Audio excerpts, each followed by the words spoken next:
On Tuesday, October 4th, 2016, in Nashville, Tennessee, 60-year-old Wanda Walker was en route to go to work at the local Dollar Tree on Franklin Pike, which was only 7 minutes from her home. While en route, it was said that she experienced some car issues. She contacted her boyfriend, he fixed her car, and she went on about her way in the direction of her job. Sometime after her car was fixed and along her drive to work, something happened. Something took place that leaves us with 7 years of mystery.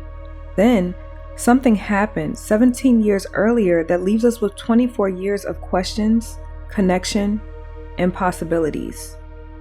So what happened to Wanda Walker on the day of Tuesday, October 4th, 2016? We know something happened, but we don't know who, why, or where. We don't have a body. We don't have a known suspect. Maybe a person of interest. Just mystery. And a lot of trace evidence. This is the Missing Found podcast. I'm your host, Jaden Harlow. Before we get into the case, I have a few details to share about the show. The Missing Found is a true crime podcast focusing mainly on unsolved missing person cases in the Black community. The cases that I cover have either gone cold, have little to no media coverage, or have gone without conclusion. You can follow the show on Instagram at The Missing Found or on Medium at The Missing Found to read our original script. I also would like to mention that we have a case suggestion form in the show notes or description box that you can complete to submit your case suggestions that are of the Black and missing. We have a Patreon that's now available for you to become a member in our private community, to discuss cases deeper beyond our case analyses through live discussions, ad-free episodes, gain complimentary access to our original script, early releases, bonus content, and much more that's exclusive for members only. The show is now available on all major podcast platforms, including Apple, Spotify, and iHeartRadio. To access all things of The Missing Found, you can visit our website, themissingfound.com. I ask that you please like, share, and subscribe and comment to share your thoughts on this case. This is case episode 14, The Disappearance of Wanda Faye Walker.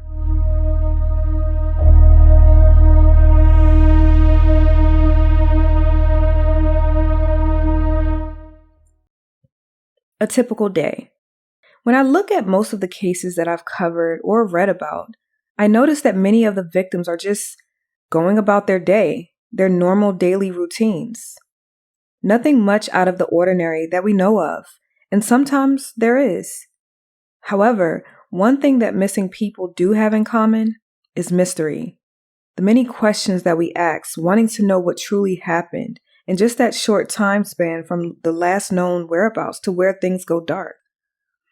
Each day we go about our day and not expecting anything to go wrong that leads to years of unanswered questions, let alone go missing. Some cases are solved and several are not even close to being solved. In a missing persons case, they're complex. There just aren't enough details. Sometimes they go forgotten, or time could have just passed so far that small elements were missed in the initial investigation, if there was even an investigation, which can, the lack thereof can set a case back to making it almost unsolvable or difficult to solve.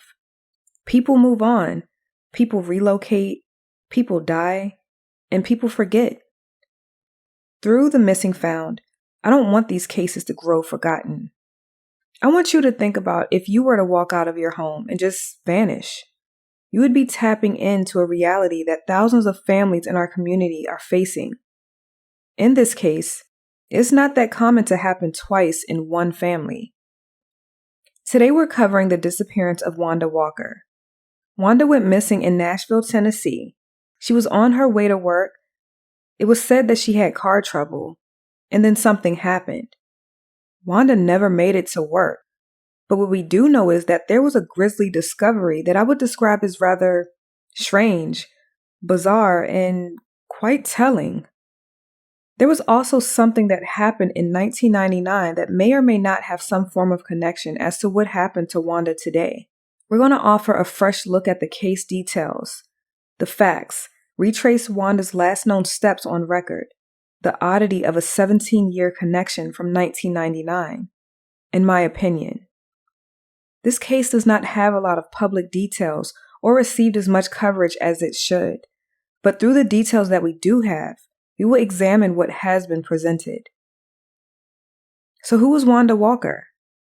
Wanda Faye Walker was born on June 24, 1956 in Tennessee and raised in a working-class family. Wanda is a mother of her two daughters, Larisha and Lakeisha Walker. As Wanda progressed in her years, she pursued being an educator in her city of Nashville. She taught for several years and was graciously admired by her many students and colleagues. Her students remember her as being dedicated, positive, and truly supportive. Wanda soon became a grandmother and was set to retire. Wanda retiring made sense because it allowed her some years of rest from teaching, even though she loves her job, and time to spend with her grandbaby. Her family recalls seeing her smile that lit up a room in her quirkiness, like when she gave her granddaughter a beach towel as a Christmas gift. Wanda always knew how to bring joy to others and never brought a dull moment with her. She is described as knowing how to take care of herself, which is what makes this case incomprehensible to her loved ones. To keep herself busy, she worked part-time at a local Dollar Tree on Franklin Pike, which was only 2 miles from her home that she shared with her cousin. She was always on time and rarely, if ever, missed a day of work. That is why on Tuesday, October 4th, 2016, it was concerning that she was late to work and resultantly missed her shift for 2 days. The case details. Headed to work. As far as we know, October 4th was no different than any other day for Wanda. She got up, she got ready, left her home, got in her 2001 model silver Nissan Maxima, and started the short drive to work, which was only 7 or 8 minutes, depending on the route that she took. Soon after leaving her home, it was said that she was met with some car troubles. The area in which she was in was heavily populated with residential and commercial buildings. Wanda called her boyfriend, Harold Henderson, so she can get help with her car since she had a shift that she had to complete at Dollar Tree. Her car had overheated. He shown up, put oil in her car, and she was en route to work. She never made it to work. The confirmed whereabouts for Wanda was at her home when she was leaving for work. As for the boyfriend, it was stated that he did assist her with her car that day, but I cannot confirm if this has been proven or to be factual. The FBI communicates that her last known whereabout is at her residence at the 1400 block of 11th Avenue. This could mean that the statement regarding her experiencing car issues has not been proven nor confirmed. Now, I have not come across anything to say this, but this is what that statement is alluding to. Wanda's family could not reach her, and that raised concern. They went searching for her. Then, eventually, with no success, they reported her missing 2 days later with the Metro Police. The grisly discovery. Just a little over a week later, on October 13th, Wanda's 2001 silver Nissan Maxima was found abandoned at the 1100 block of Wade Avenue, which is not far from her home, only 4 blocks away. It was parked and locked behind some apartments. Lakeisha, Wanda's daughter, actually found the vehicle when she and her family went searching for her. Sure, her car was found. She could have just dumped it and, up the street from her home and went on to start another life, like they all do, right? Well, that's not the case here. What turned this finding grisly is the fact that the car doors were all locked. Not only that, but her purse and several other personal belongings were still in the car, making it impossible for her to have ran off because the unnamed personal effects are what she would have needed and required should she have just ran off and started a new life. Then, another alarming discovery. There was blood on the back seat, a significant amount of blood. There was also a significant amount of privet, a flowering shrubbery-type plant. After DNA testing, the blood has been proven to be a match to the 60-year-old mother and grandmother, Wanda Faye Walker. From what was gathered in the investigation, it appeared that there was an altercation with someone that she knew because there was trace evidence to prove that there was a struggle in her car, then appeared to have been driven to that location where her vehicle was found.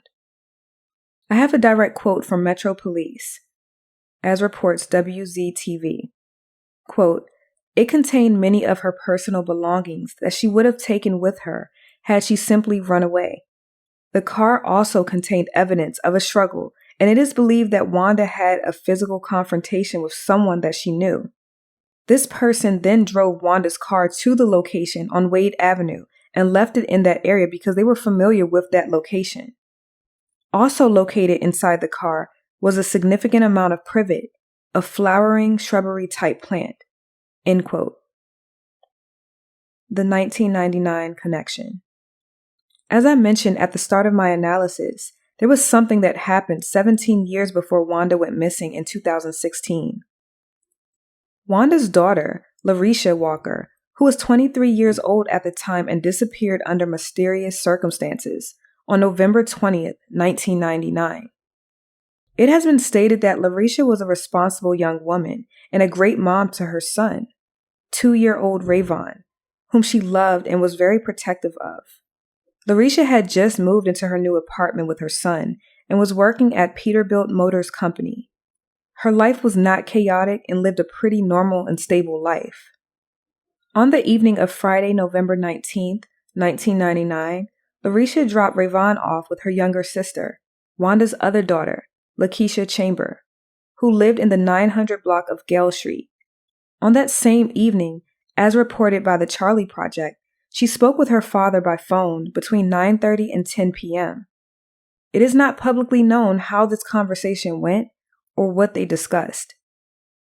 On the next day, on Saturday, November 20th, 1999, Larisha had made plans on a previous day to drive to Murfreesboro, Tennessee, to get repairs done on her 1995 red Oldsmobile Achieva. On this day, she did not make it to get her car serviced in Murfreesboro. Murfreesboro is about a 40-minute drive from Nashville. Now, on November 20th, no one heard from Larisha and calls went unanswered.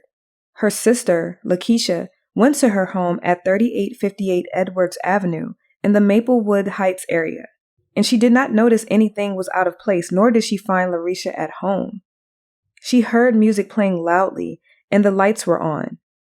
It is not clear how Lakeisha accessed Larisha's home, whether she had a key, the door was locked, or if she did not access the interior of her unit and only saw and heard from outside of the window. Lakeisha, while still babysitting her nephew Rayvon, it was an odd finding, but she waited it out to see if she could reach her sister throughout the day. Still, calls went unanswered and no contact from Larisha ever came. The next day, on November 21st, her family reported her missing. Authorities went to Larisha's home to find that the clothes that she wore when she dropped Rayvon off with Lakeisha were actually found in her home. This element lets us know that she did in fact make it home at some point on November 19th. This can pinpoint and retrace her last known whereabouts. It also communicates a very wide opportunity for something to happen from late evening to sometime during the day on Saturday, November 20th. Both Larisha and her 1995 red Oldsmobile Achieva were missing. While authorities gathered accounts from surrounding neighbors, one neighbor shared that they recall hearing Larisha arguing with someone. It is not clear if she was arguing inside of her apartment unit or in her vehicle. It is also not clear if she was arguing with someone on the phone or if there was another party in her home during this verbal altercation that the neighbor claimed to hear. As far as her family knew, she had no enemies, no one that she was romantically involved with, nor any problems that they knew of in her life for her to be arguing with someone. As of today, it has been 24 years since Larisha has been seen or heard from. Her vehicle has never been located. Nothing, it just went dark. Her family knew that there was no way she could ever just up and leave her son or just leave her family behind without saying anything. Wanda have always kept tabs on her daughter's case, like any mother would. She desperately wanted to find out what happened to Larisha and who was responsible. Then, somehow, just 17 years later, the same fate struck their family again with Wanda going missing. Is this a coincidence, or is there something else making a connection to both cases? My opinion. I first heard about this case a few months ago. I thought it was strange in that there has to be some form of connection, since a mother and daughter both just disappeared. This is something that just isn't typical, especially with the amount of years between the two. Nearly 2 decades that separates the two cases. The question that I pose is, could these two cases of mother and daughter, Wanda and Larisha Walker, be connected? Let's break down the case details. Retracing Wanda's drive. The last confirmed sighting for Wanda was at her home that she shared with her cousin. This has been stated in several news reports. Wanda's job was at the Dollar Tree at 2617 Franklin Pike in Nashville, Tennessee, which has since closed down and was only 2 miles from her home, 1.9 or 2.2 miles to be exact, depending on one of the 3 routes she could have taken. This means that the drive would have been no more than 8 minutes from her home to her job. A 2-mile drive is a 2 or 3 minute drive on a highway, and no more than 10 minutes on a regular street with traffic lights and signals. When you look at the map diagram, you will see the 3 routes that she would have taken from her home to the Dollar Tree at 2617 Franklin Pike on October 4th. I also want to note there are some conflicting articles that says she was last seen on October 4th and some saying October 5th. From referencing her FBI missing persons flyer, I can confirm that it was in fact October 4th, 2016. My question is, when and where did Wanda start experiencing car trouble in that drive? We know a lot can happen in just 7 to 8 minutes. Her route is heavily populated with residential and commercial buildings. If her car did stop on the side of the road, then she would have most likely had to be sitting there for at least a few minutes, leaving time to call her boyfriend, Harold, and wait for him to arrive. I was able to get a possible address for him, if that is even him. I won't share any of those details. As you all know, I'm very careful in what I share in all of my case analyses to protect the victim, those accused, and those involved, if it has not been publicly released by law enforcement. My analysis is always based on public facts, news reports, and what has been communicated by family or law enforcement in public. If the person I found is in fact Harold, the boyfriend, then he only lived 3 minutes from where Wanda lived, and that would not have taken him a long drive to wherever Wanda was along that short stretch of road. As of right now, we don't know where her car was stopped. Assumingly, someone would have had to see Wanda, her car, and her boyfriend. We have to remember that this was 2016. We had cameras, we had phones, and we had the technology we would need to see a crime take place, just like today. Things have changed, but not so much. I wonder did surrounding cameras on the commercial buildings or even street cameras see Wanda's car on her usual route and the other pedestrians and vehicles in the vicinity as she was? Remember, this is 2016. There would be little to no reason she, surrounding vehicles, or Harold would have not been seen on camera that day, unless she never even made it to her car on October 4th. We still have to remember that this is a possibility, that maybe she didn't even take that drive. Something could have happened in her apartment complex. A missing phone. Wanda had to have some form of communication with her to contact her boyfriend to get assistance with her car. There was no mention of her cell phone. Law enforcement did state that all of her personal belongings were locked in her car, but no mention of a cell phone. You would think that one device would communicate her last call, text messages, and location.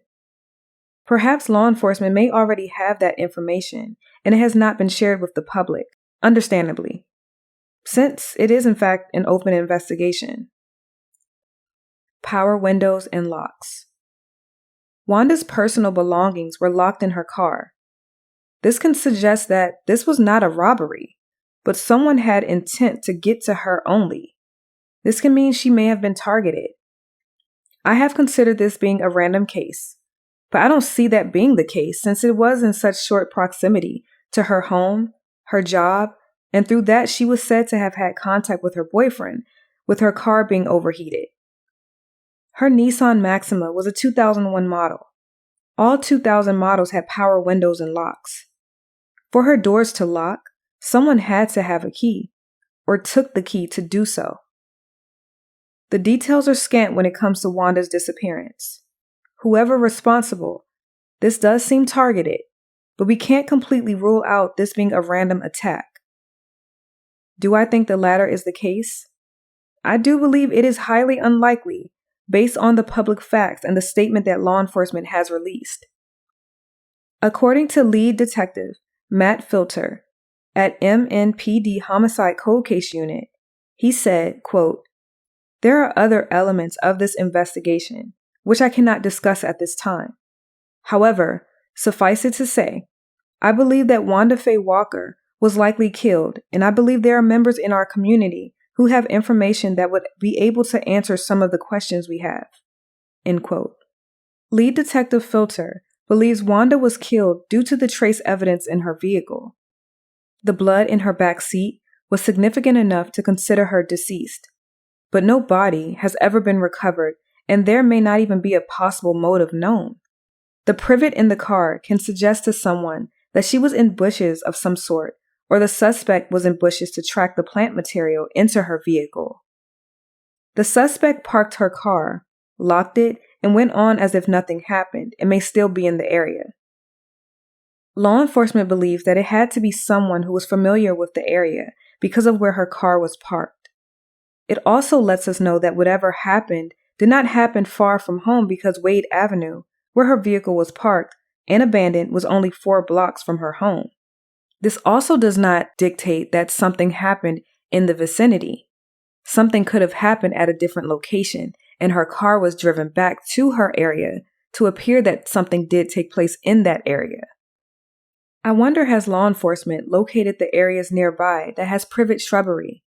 Because she was missing for a few days before being formally reported missing, because her family tried to find Wanda on their own, we can't confirm if she was hurt on the same day she was heading to work, or days after since her car was discovered a little over a week later. I say hurt because the blood was a match to Wanda, and we know something took place that would suggest she was killed or hurt due to the significant amount of blood. We also don't know, as it has not been made public, what time Wanda left home, her shift start time, and what time her car experienced issues, if that element is even true. Street cameras would show her vehicle traveling on Franklin Pike in the direction of Dollar Tree, and it would show her vehicle driving back near her home on Wade Avenue, which is where her vehicle was found a week later. Again, law enforcement may have these pertinent details, but because the investigation is open and active, still cold, but still open, they can't communicate this because it can jeopardize the case. Like with most of my cases, I do offer a timeline to help put things in perspective to help you, as the viewer, understand the case. But we don't have a definite timeline since we don't have actual timestamps of her movements throughout the day on October 4th and after, if there were any after. Larisha Walker, a possible connection. Larisha's case is odd. It's cold, very cold, and there really isn't much to go off of. No timeline for her either, since we only have recounts from the previous night, which was Friday, November 19th. We have a recount from a neighbor, but can we rely on that claim? If she was arguing with someone, who could that have been, because it may correlate to her being missing? It lets us in on her last moments on record to understand her frame of mind. It was said that she spoke with her father, and I wonder what that conversation was like. Did she mention anything, or did she sound upset? What did she do after the call ended? Did she step outside? Did someone come over? We don't know. This would connect to Wanda's case if there's even something there to connect to. 17 years is a great span of time if the two mother-daughter cases are connected in any way. A possibility? Yes. I know Larisha's case shook Wanda's world because this was her daughter. It left her with unanswered questions, uncertainty, and concern for nearly 2 decades. Then, she just vanishes. I do wonder what all she did know about her daughter's case. Was she doing her own investigation and finding things out? I can understand her wanting to do that. She needed answers. Law enforcement stated that they believe there is no connection between Wanda and Larisha's case. Specifically, it was stated that there isn't currently anything to suggest that they both are connected. What this means is, nothing has come up to correlate the two.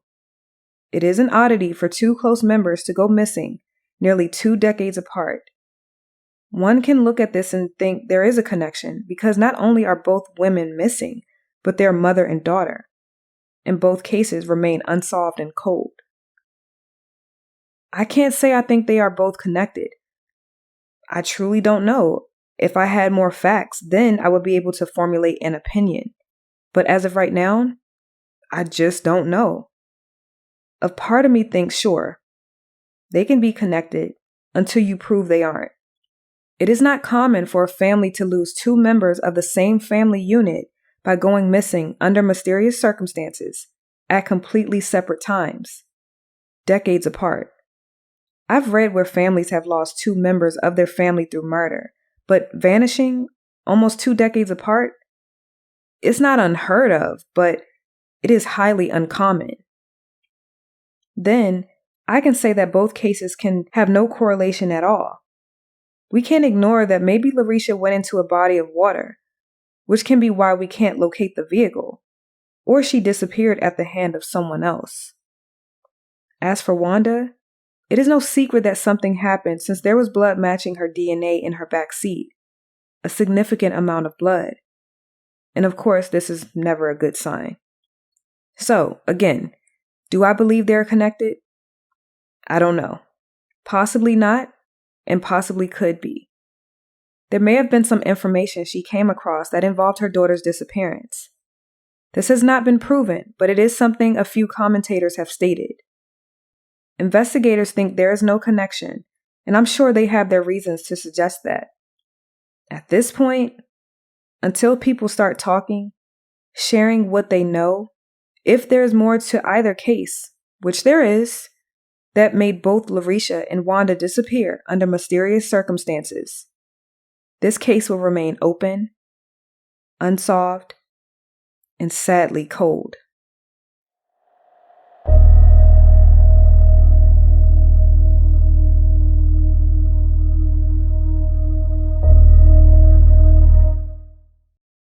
At the time of Wanda's disappearance, she was 60 years old, stood at 5'7", and weighed 180 pounds.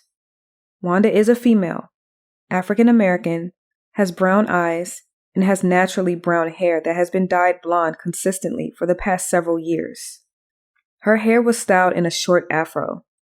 Both of her ears are pierced. Wanda was 60 years old when she went missing, and would be 67 in 2023. At the time of Larisha's disappearance, she was 23 years old, stood at 5'7", and weighed between 190 to 200 pounds. Larisha is a female, African American, has brown eyes and black hair. Larisha went by her middle name, Deanna. Her upper front tooth is capped or trimmed in gold and inscribed with the letter D. Both of her ears are pierced. She has a surgical scar on the left side of her chest as the result of a heart operation. Larisha's car was a red 1995 Oldsmobile Achieva with Tennessee license plate number 419ABG. It has a long scratch on the driver's side. Her car has never been recovered. Larisha would be 47 years old in 2023. According to the Charlie Project, Larisha was diagnosed with a heart condition and is required to take medication. Her medication was found in her home and was not in her possession when she disappeared. If you have any information or leads in the disappearance of Wanda or Larisha, their current whereabouts, or any information concerning Wanda or Larisha, it should be directed to the Metro Nashville Police Department at 615-862-7557. Another number, 615-862-7546. And lastly, 615-742-7463. You can also contact the FBI at 1-800-CALL-FBI. There is currently an $11,000 reward for any information leading to the arrest and conviction of the persons responsible for Wanda Faye Walker. I want to thank you for your viewership of Wanda and Larisha's case. Their family is still awaiting answers. We know people don't just vanish. Their family deserves answers. It's been a very long time. Rayvon, Larisha's son, and Wanda's grandson said, quote, "I just want to have my granny back, and I want to see my mama again. I just try to keep my head up." End quote. Their family has been praying and staying hopeful. They don't want to continue on and go on without answers so they can properly grieve and know what happened to their grandmother. The hard part is not knowing.